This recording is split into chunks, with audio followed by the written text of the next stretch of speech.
I got up to 300 pounds. Peak fatness. At that time in our life, we were convinced that size matters.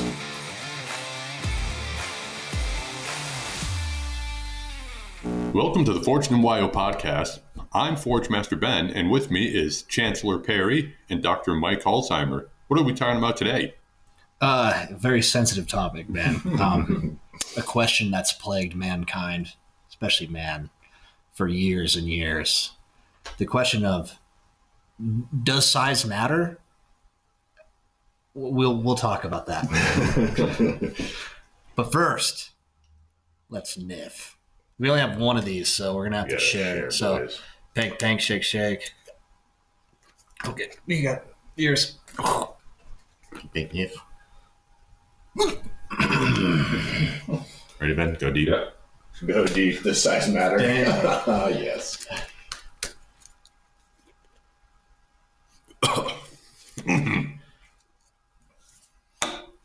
You get a lot with that big nose. Yeah, I know. It's not hot. Size does matter with the salts. Yeah.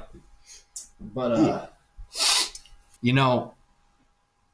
it's a very sensitive topic, and I honestly want to say that it does not matter. Yeah.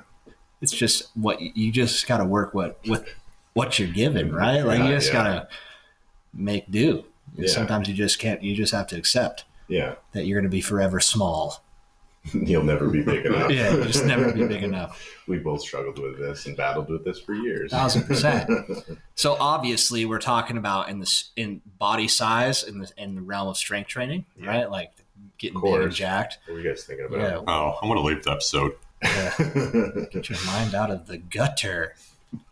But Mike and I kind of struggled our way through this one year where if you're one of our clients. 1 year. Yeah, that's true. Sure. Okay. Since I was about 15. If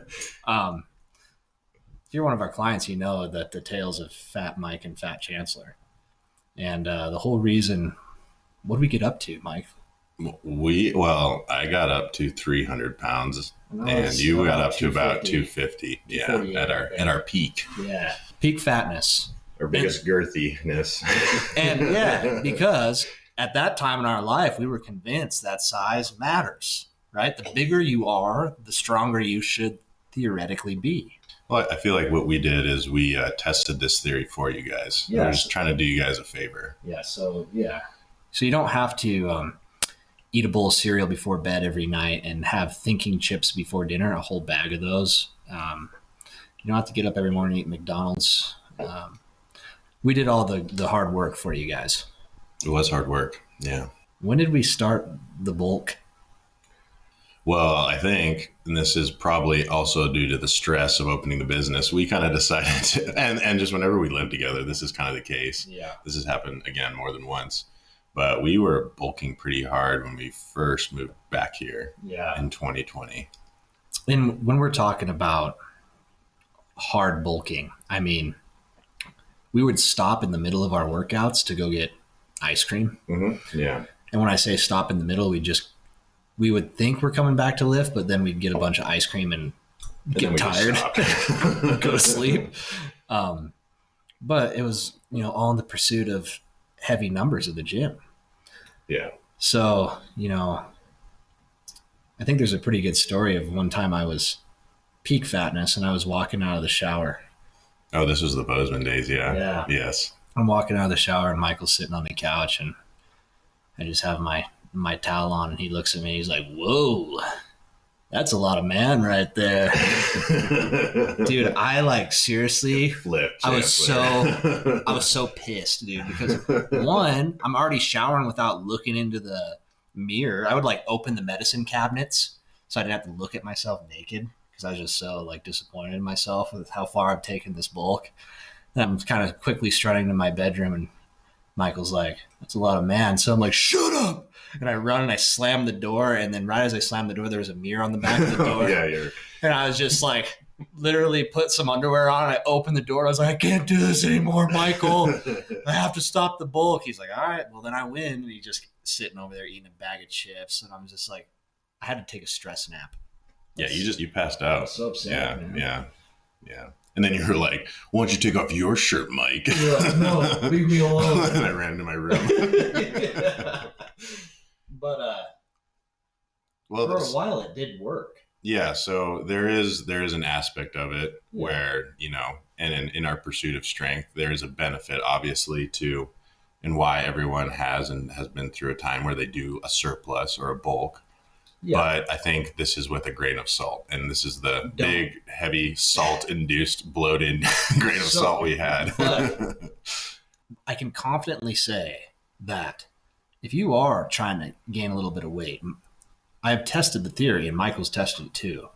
If you eat a full bag of Dorito chips, you wake up 5 pounds heavier in the morning from all the sodium retention and bloat. It's amazing. It's not really a food. It's just a hack. Honestly. Yeah, it is a hack. Doritos aren't food. They're just, pure anabolic. What are they? I don't know. Dude, you would, if you're ever in a crisis where you are trying to get bigger and you just can't eat anymore, have like 3 Dorito chips. Put the bag away. I promise you in like 3 minutes, you'll be starving. Yeah. You just want more food. It flips a switch. The hunger comes back. Doritos are a magical thing for a bulk. But like I said, for a while it did work. We were getting stronger. And I think it's because we, at the time, it hit kind of a plateau in our strength and our size. Maybe not training optimally, but it worked for us for a while. And then we kind of tipped the scale where we were no longer getting stronger. We were just getting fatter. And I think that's when we slowly started pulling the reins back. You were on just like a dead set mission, dude. Like, I'm not gonna lie. Like, I tapped out way earlier than Michael. Like, for some reason, I just like had so much like self-hatred for what I looked like. I just like couldn't do it anymore. So I just slowly cut it back without telling Michael. But he was like on a mission to get to 300 pounds, dude. Yeah, it was a really weird thing because the heaviest I'd ever been, I was even in the Bozeman days, was like 260, 265. Yeah. And then I crushed that by 40 pounds. Yeah, that was easy. And then I got back up there, and then, and even in powerlifting, and like there's weight classes, right? And there's like 275. I was like, I might as well compete at the 275. But the next jump up is like, what, 308? Yeah. And I was like, I should just optimize and maximize like the 275 weight class. And I was like, that's only 20. I might as well fill it up as much as I could. Yeah. And since I was like, let's say 30 or 35 pounds away, I was like, I might as well just go for it and just test this and see like what happens if I'm as big as humanly possible for myself. What did you compete at when we did our meet? When we did the one in Billings? Yeah. I was 265. Because I was 242 on the dot. So I lost a little bit of weight. But picture this. This is another nasty thing. Like, we get this fat and then we just squeeze into these singlets and just look like a tater tot. You just look like dough, dude. Just God. A little. I'm just having flashbacks right now of just how terrible that was. Yeah. But I think the moral of the story is we learned that size really didn't matter, because the strongest I've ever been was about, now 20, 30 pounds lighter. Well, and then it kind of depends. Like, I mean, it was the same case for me. Like, my best deadlift was me at 242. So, and there's the disadvantage I felt for sure. And it kind of is lift dependent.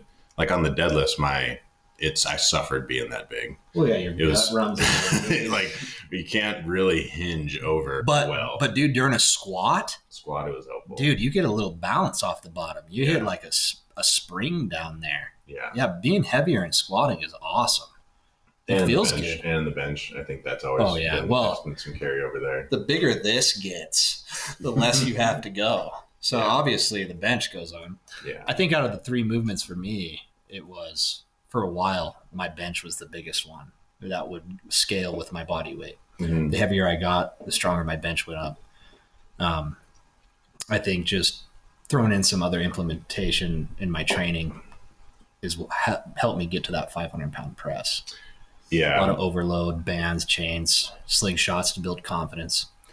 So when you're thinking about strength training, and this is kind of one thing we were there, but obviously there's two avenues in strength, right? There's size of the muscle, right? The bigger the muscle is, the more potential power it has to put out, right? That's just basics. Mm-hmm. Well, the one that nobody really talks about or thinks about, other than powerlifting and people in our sport, is neural recruitment. How much of the muscle mass can you recruit as an individual? Mm-hmm. I think the statistics out there is like elite athletes, maybe 60 to 70% of their muscle mass that they have. So you got to think like in a bicep curl, let's say you can only recruit the average guy 40% of that mass you have on your arm. Well, there are ways to train that central nervous system into learning how to recruit more of that mass. So therefore, you get stronger without that muscle getting any bigger. And that's one thing I think we didn't optimize fully before we started the bulk. Mm-hmm. We were just kind of dead set, like weight moves weight, baby. There's no weight class in the jungle. It's time to get big. Yeah. I don't think we optimized as well as we have done here in the recent past Mm-hmm. of really making our central nervous system efficient Mm-hmm. in recruiting. And that's what you see, like these little guys that'll deadlift 3 or 4 times their body weight. It's because they are literally maxing out the amount of motor units and muscle fibers that they can recruit. Mm-hmm. Yeah. And I think, so how I look at it now, when we have, in terms of like what I try to do now and looking back is, and I think there's 2 ends of the spectrum. There's the people that are scared to and don't ever go into a surplus, and they don't try to put on size. And then there's us who tip the scales in the other way and went as heavy as we could go. And I think the smart way and then the more efficient way and the most long-term gains and progress would be somewhere in the middle, right? Yeah, you don't want to take the path of Michael and I where it's self-loathing and just probably damaging. Long-term, right? We both developed sleep apnea, and day apnea. I would just snort talking all the time, Mm-hmm. And then the brain fog. And then at one point I was convinced that I had diabetes. Remember that, Michael? I was waking up, my feet were numb.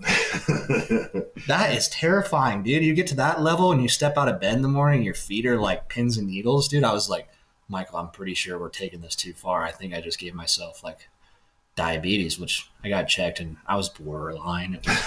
Yeah, diagnosed. I wasn't never on insulin yet. It was dangerous what we were doing. So yeah, don't take that path. But also, Michael brings up a really good point, and I see it, and especially with men, dude, Mm-hmm. is the people that are scared to be in the calorie surplus because they don't want to put on a little fluff. Mm-hmm. So my first point would be grow up, right? If you're going to build something, it can't come from nothing. Mm-hmm. It's you can't take a car and drive it with no gas. You're not going to get anywhere. You got to have a surplus to build muscle. Come on, grow up. That's basic logic.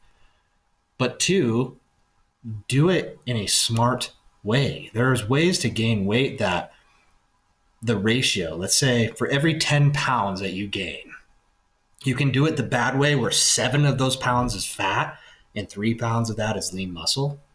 And that's eating just a total jackass like Mike and I were doing. Or you can do it a more clean, efficient, slower way where 7 pounds is muscle and 3 pounds is fat.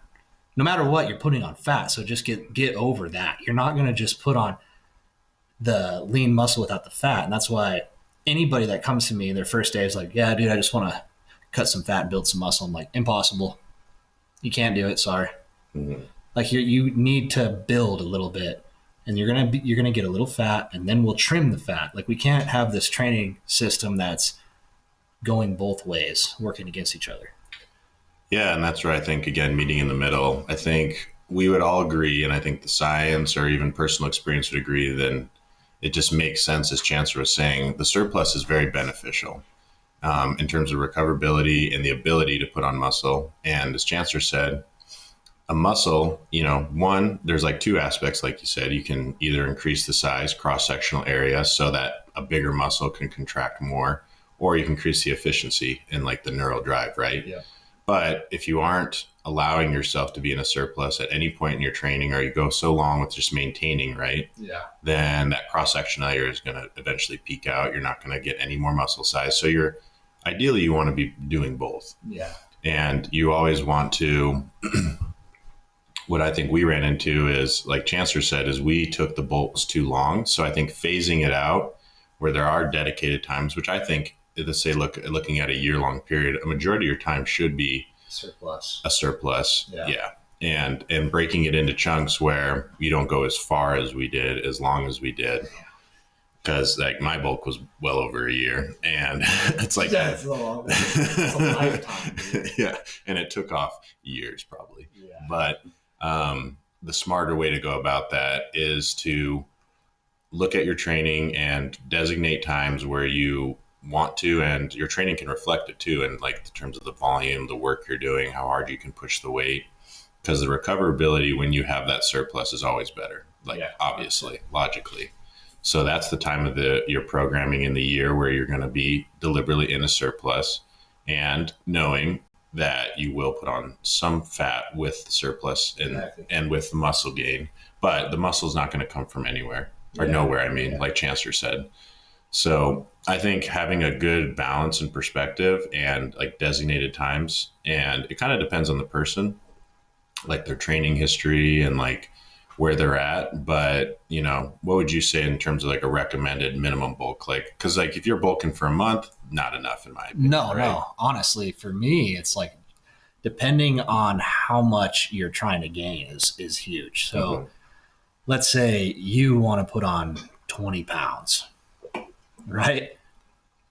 You might be pushing it if you're putting on 2 pounds a week. You might be getting a little bit more fat than you are muscle. So the rate of gain is important, right? Rate of gain is huge. So if you are kind of tipping the scale, I don't know, if you're aiming for that 0.5 pound to a pound a week threshold, I think that's a pretty safe. And then you just ride that out. So 20 weeks, right? Okay, you didn't get there, add a little bit more because maybe 1 week you didn't quite gain it. So I wouldn't put like, hey, you need 5 months of bulk. I think it depends on, obviously, if you want to do it the right way, or I never would recommend doing what me and Michael did. Like Mike and I, the way that we did, we probably should have been like, hey, dude, only 2 months and we're out.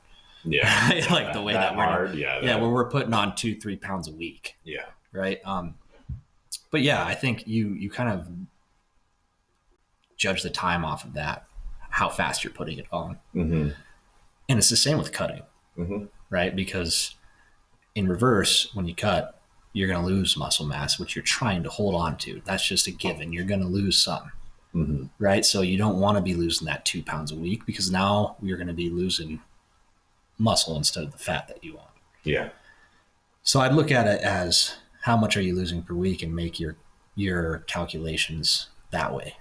Maybe give yourself a number and then just make sure that you're making forward progression towards it, and then don't stop till you get there. Yeah. And then I think looking at those two, so just trying to give general guidelines, and we know this too, you can burn fat faster than you can add on muscle. Muscle is a more expensive and demanding process to add it on. So I think given those like parameters Chancellor was saying, I think looking at it, right, you're going to want to have probably a slower ramping in terms of your weight with a bulk, right? 100%. So I think anything much less than, a 0.5 pound is going to be pretty slow. And hard to track. Because there's fluctuations, right? So that's what I generally recommend, or have done for myself when I've done it correctly, is like a 0.5 pound a week is a pretty good guideline for most people in terms of like, because then if you're looking at it over a month period, if you're gaining like that would be 1 pound to 2 a month if you were kind of doing it in like a nice medium state progressive bulk. So then obviously, right, you're not going to be going overboard. But if you're gaining like 4, 5, 6 pounds a month, and that's where that ratio Chancellor was talking about to how much muscle and fat you're adding, they'll come together. but you're going to be skewing way towards more fat. Because like, again, you can't add muscle that fast. Yeah. You can't add 5 pounds of muscle a month. No. And then the fatter you get, the more sleep apnea you get, and your recovery becomes shit. And you're going to have to cut your bulk short, right? Yeah. Because exactly. if you gain, let's say 8 pounds or something in a month, you're going for like trying to gain 20 pounds, like 2.5 months you're there and you're like, okay, my bulk was pretty short. Yeah, and not a satisfying bulk at all. Yeah, now you have more work on the back end to cut that out. And then what you're risking when you're cutting, right, is the time you spend in the cut, the longer you have to spend into it, the more like hard fat, like the hard work you have to do to cut all that extra fat. You're spending way more time cutting the excess fat and also risking the muscle because you have to spend, because that was definitely what I suffered from, being 300 pounds in my whole journey. It took like almost 1.5 years, 2 years to get 80 pounds off my frame. And like, that was so much extra fat. That's insane. Yeah. So I dropped 40 pounds. Yeah. That was one of the hardest things. And that's why people don't like to cut, is because it's the way Mike and I do it is all, we add a little bit of cardio in there, but it's not, we're not going out for runs. I don't run. Mm-hmm. I can't remember the last time I ran, but I was like restricting. It's just restricting. And I had to do it for calories, dude, time. and it's a lot of work. Mm-hmm. But let's flip gears, right? So let's say if size doesn't matter, right, and you just want to optimize how much muscle you have now. How do we work on that neural recruitment? Mm-hmm. Right? So the only time we're going to recruit more of the muscle that you have on your frame right now is when you're grinding through reps, right? So those heavy triples, heavy singles, things that are making you grind. Mm-hmm. And everybody knows what I'm talking about. When you are struggling to get the rep and you do it, that's the process of you waking up new muscle mass. Mm-hmm. And that's why you're able to get that rep. Mm-hmm. So there's other ways that we can approach that. We can also overload yourself with bands and chains so that you're targeting muscles that are a little bit more resilient. So let's say like a banded bench press. At the chest, you're giving your shoulders and your pecs a little bit of less resistance because that fully stretched portion of the bench is the most dangerous under load.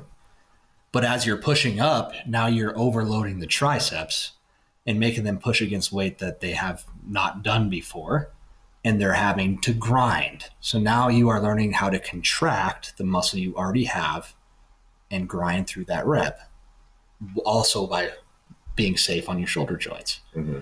So it's like overload technique and honestly powerlifting and that strength building, the power aspect of powerlifting. So the rep ranges of 1 to 5. I would say even more 1 to 3, where you're having to struggle through those reps. That's how we grow that neural recruitment. Mm-hmm. Yeah.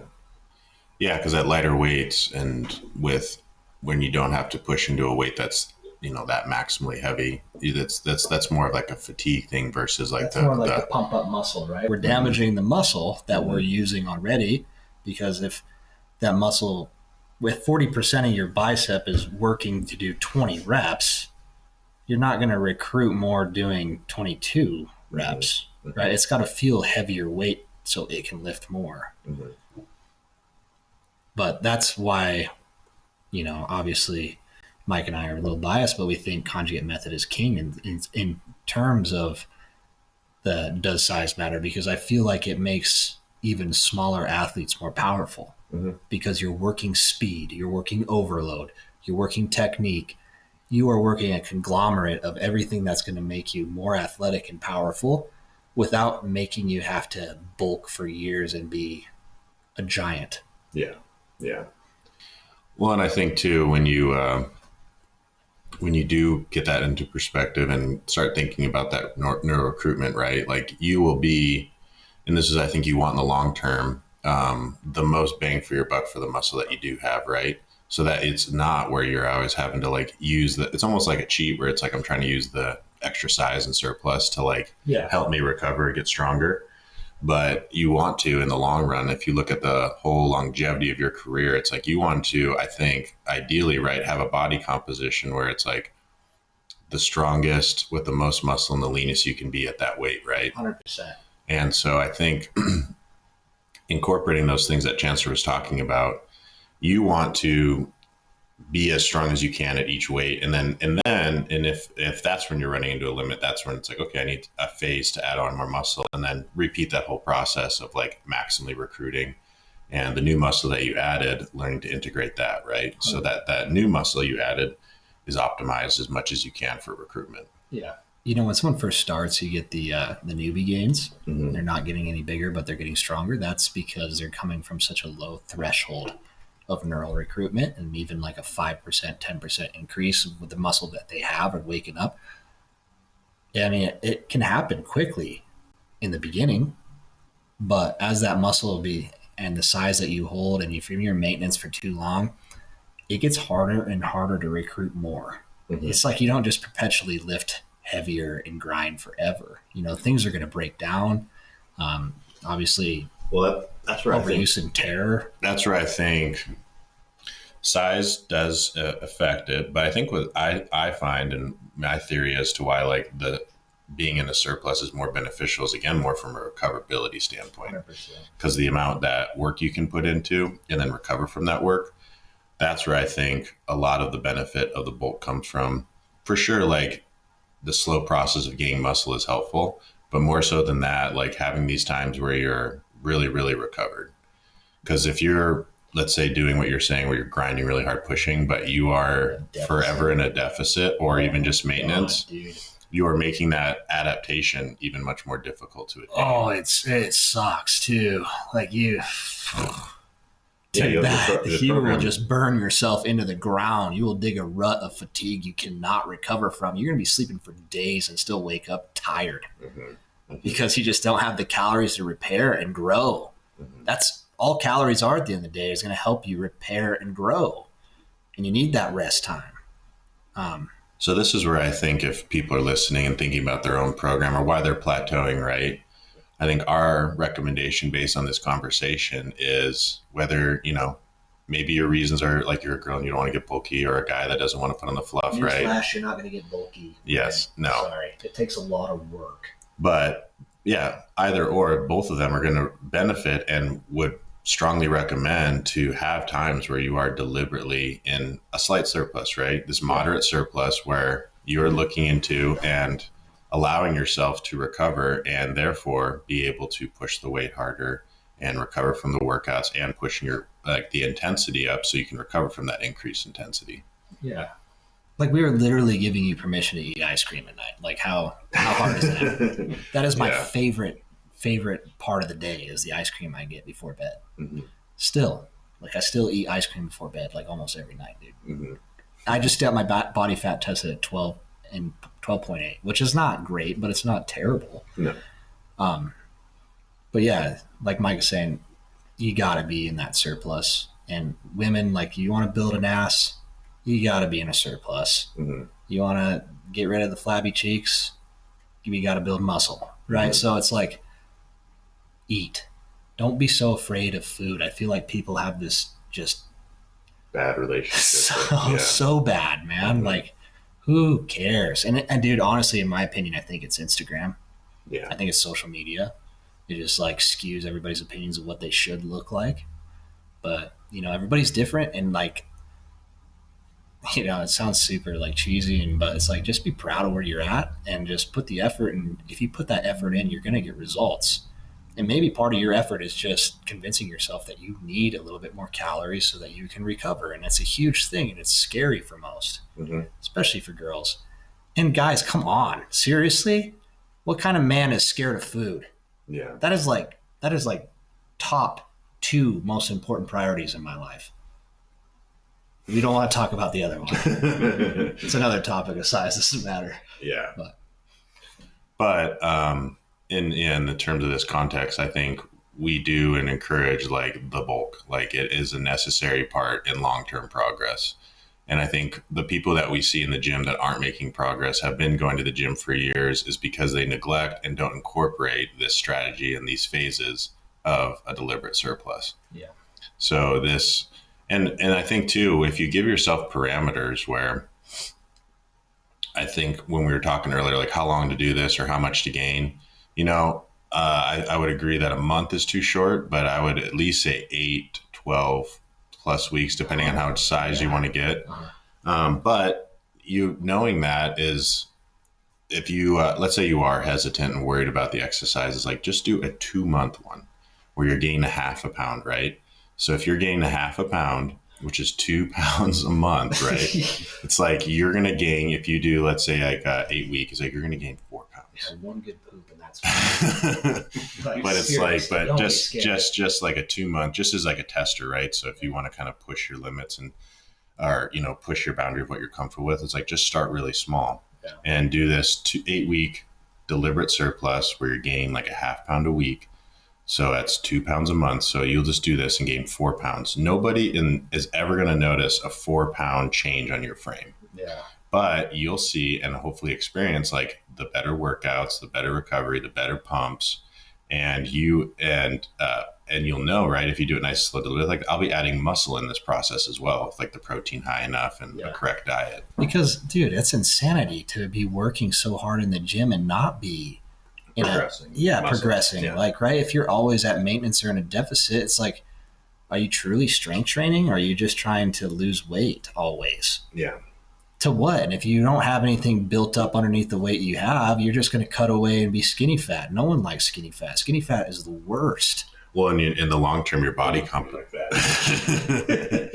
in the long term, your body composition will just never change. Yeah. You are going to plateau and stagnate.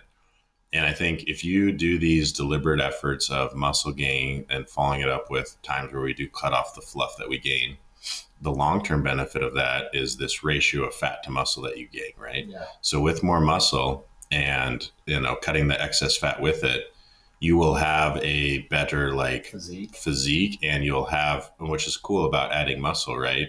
Is in terms of even a dietary standpoint, is muscle is more metabolically expensive. So now your calories go up, you could eat even more. Yeah. And in muscles burn more than fat, right? So just having more muscle, like Chancellor was saying, makes your metabolism higher. So when you are and going into these cutting phases, you have more demand on your body in terms of like the muscles to maintain them. It's like you'll be able to cut that much easier with the extra muscle in your frame. Yeah.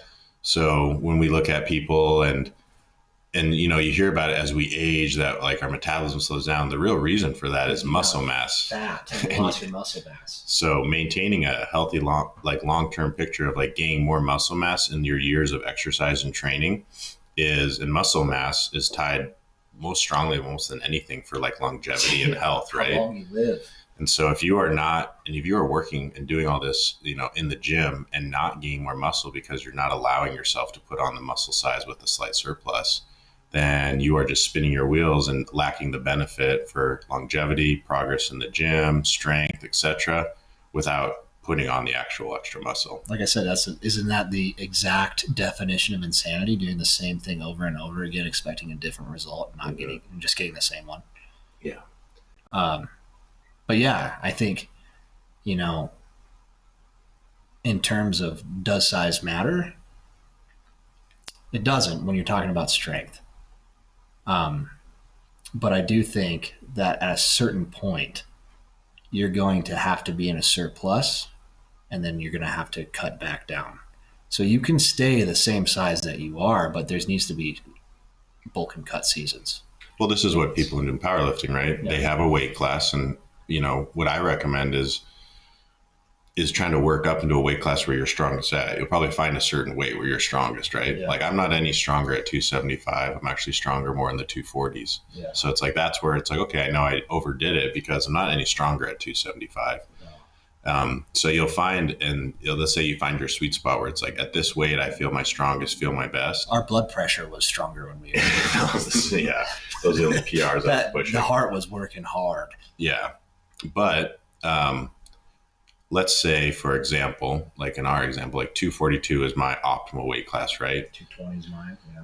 What I recommend is just, bulking past that and then cutting back into it and bulking past it. And you can kind of still have these phases. And then what you want to do is like every time I get back to my optimal weight of 242, have that body composition change. Yeah. So instead of just staying at 242 at maintenance forever, because that's my ideal strength weight, right?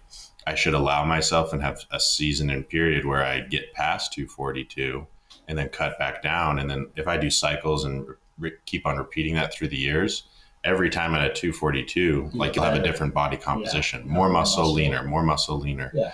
And that is a way where you can look at the bulk as a way not to just get extremely fat. And it's like always going to be a detriment in terms of like, oh, I'm adding fat. Yeah. It's like you will have in the back end a cutting phase. Necessary evil. Just get it into your head.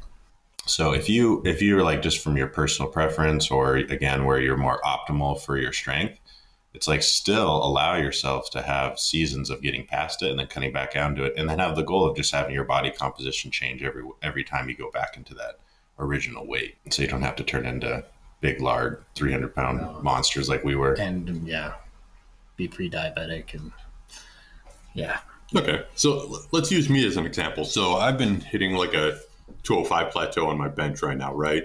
I've been struggling to get past that. Would you recommend like me to do a bulk? Yeah. 100%. So like try to go for that half-pound bulk. Every week. Gain a little weight, right? Because now all the work you're putting in the gym is you're going to recover better, and we're going to actually see some muscle size grow up. And then, we ride that wave for a little bit, see where our strength takes us.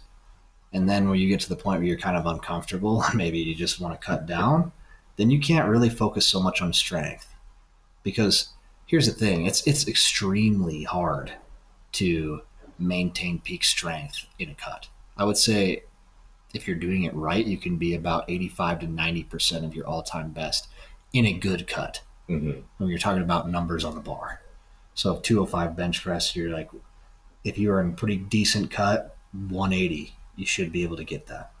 Now, we also have to take into factor, Ben, your training age, how long you've been doing this. Sure. Right? I've been doing less for a year. So we might need a little bit more time before you go into like a full-blown bulk, right?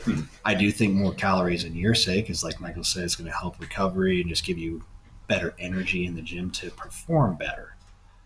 But training age has some part to do with that when you're just starting out. So this would kind of relate back to the neuro engagement that you guys were talking about. I just don't have that yet either. 100%. And then just efficiency and technique within the movements, right? Getting better at that.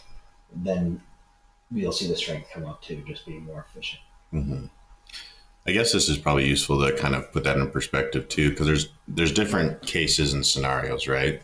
So I would say like we have people that are already very lean or skinny. They don't have a lot of muscle or even a lot of fat. That person obviously is going to benefit from not staying there and continuing the bulk. If you're kind of skinny fat, I think that's debatable. Especially if you're new to training. When you're new to training, as Chance said earlier, you're going to get a lot of newbie gains, make a lot of progress. You're going to get a composition change just from the change of something that you haven't been doing. So strength training. So those people obviously wouldn't necessarily need to go into a heavy bulk, but they also don't need to cut. They probably need to just get themselves into the gym setting and allow their body to adapt to this new training. And then obviously if someone's really overweight, I think they would benefit. And, so they're not staying stuck at this heavy weight with like bulk cycles there. It's like they need to get down to at least a decent body composition. Weight, right? And that way we're just giving their joints a break too, on top of everything we're pounding them with squats, bench, and deadlift. If you're already heavier, your joints are already working hard before we do this. So it's like the recovery aspect of losing weight at that point is more for longevity. And their health and whatnot. Because, so that's, I think, I always want to kind of give that little asterisk sign of like, if you are really overweight and you know that there's that much excess fat, then you are going to benefit more in the beginning to for sure cut the excess when it's just like that much extra fluff or much extra weight, right? So I think try to get down to a very healthy body composition, and then that's when you kind of start this process, right? I think that in terms of like Ben's scenario or other people's is like kind of see where you're at and decide where you want to start first. I guess that's pretty much it, huh?